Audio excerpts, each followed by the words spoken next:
e professor de cursos preparatórios de curso, né, no caso, preparatórios para concurso público e autor de algumas obras jurídicas, e vai falar para a gente sobre o processo de impeachment e crimes de responsabilidade.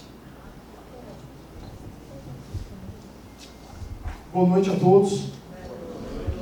Eu queria inicialmente agradecer o convite que nos foi feito pela Isabel, minha querida amiga, professora Isabel. Agradecer as honrosas, carinhosas e, com certeza, palavras de uma amiga como é a Raquel, porque para falar assim bem de mim tem que ser meu amigo, tem que ser minha amiga.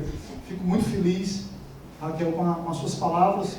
Saudar toda a mesa, a Isabel. Obrigada. As duas Isabéis, né? Esse nome é forte, viu? Isabel, quando eu escuto esse nome eu já sei que a qualidade é alto nível. Meu querido amigo Felipe Braga, que é sempre uma pessoa da minha admiração pessoal, por as suas colocações bem equilibradas, e acima de tudo, muito bem contextualizadas e profundas em termos de reflexão. Aqui parabenizar ao Helder pela brilhante palestra. Bem, a Emanuel, que está aqui conosco. Eu sempre tenho muito cuidado quando você vai fazer algum tipo de avaliação. Eu queria, por fim, para terminar as saudações, não poderia deixar de saudar o meu querido amigo Carlos, que está aqui presente, promotor de justiça e querido amigo na época da faculdade, amigo e irmão. Nós costumamos dizer o seguinte, né? Que algumas amizades que nós cultivamos na época de faculdade e que perduram ad eterno, pode passar o tempo que for, mas o carinho é sempre o mesmo. Bem, nós temos que ter uma preocupação muito grande com o direito. O brasileiro, por natureza, ele é movido a paixões ideológicas. Ele é movido a paixões como um todo. Mas quando você trata de direito, a ideologia ela deve desaparecer. Eu não falo nem de neutralidade, porque nós sabemos que a neutralidade ela é simplesmente impossível. Mas nós devemos ter, numa avaliação jurídica, o mínimo de contaminação ideológica. É impossível você ser neutro.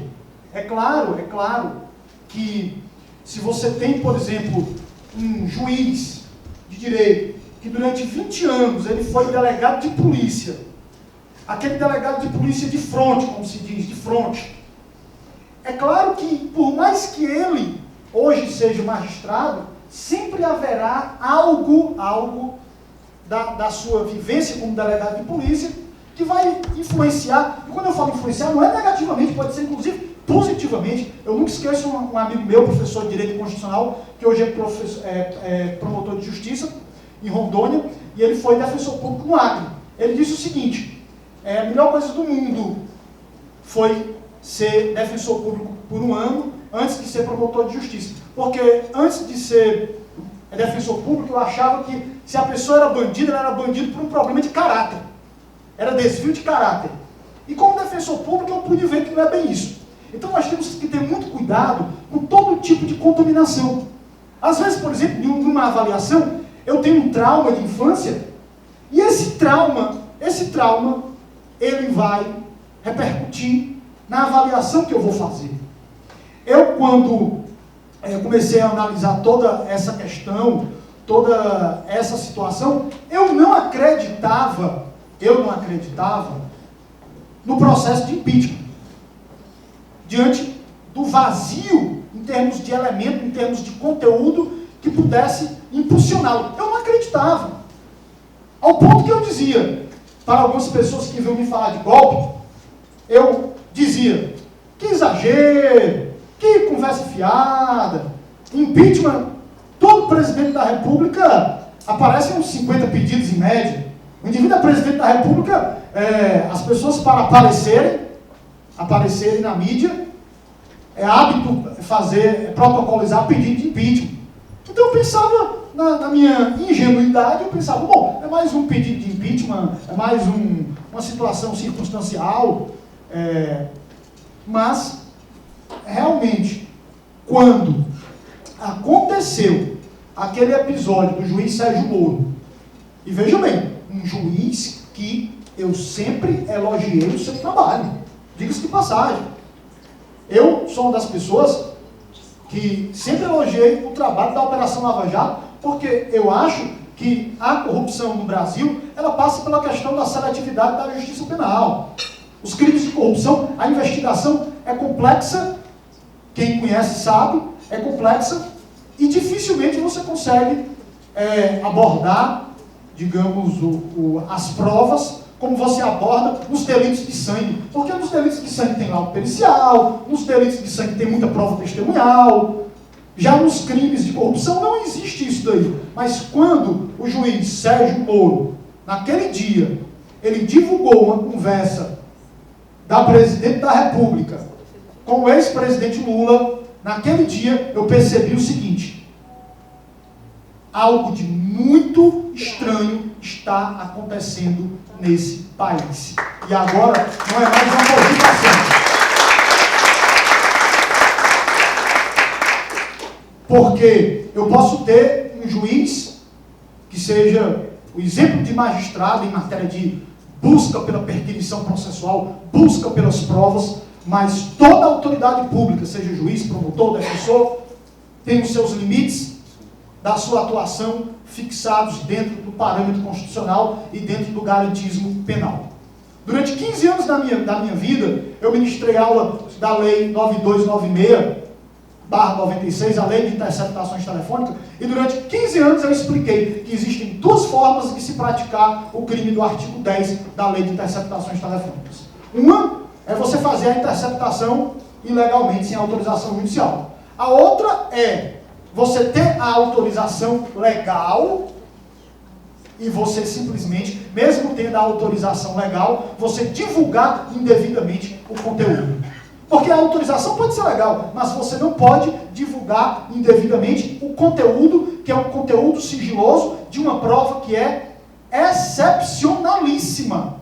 Ao ponto que, ou aquele conteúdo é prova de um crime, e aí pode ser utilizado, e aí tinha que ser enviado para o Supremo Tribunal Federal, e lá o Procurador-Geral da República tinha que ter requerido ao STF a quebra daquele sigilo, e o STF poderia ter divulgado, se entendesse que era o caso, se entendesse que era prova de crime, ou não é prova de crime, e esse conteúdo nunca poderia ter sido divulgado.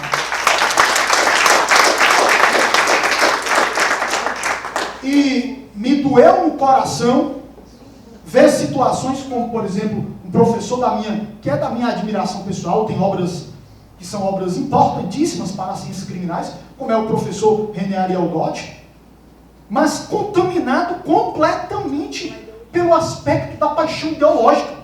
Eu nunca pensei viver para assistir uma entrevista do professor René Ariel Dodge, logo ele que escreveu o livro Casos Criminais Célebres, que é uma referência, logo ele que fala do caso dos irmãos Naves, de um dos casos de erro mais bárbaros da história do Brasil, logo ele chegar numa entrevista e dizer, eu acho, respondendo à pergunta se o ato do juiz Sérgio Moro teria sido legal, teria sido jurídico, ele dizendo, eu acho que foi legal, eu acho que foi jurídico, porque eu confio no juiz Sérgio Moro, é uma pessoa séria. Se ele divulgou, é porque é legal. Eu escutei isso.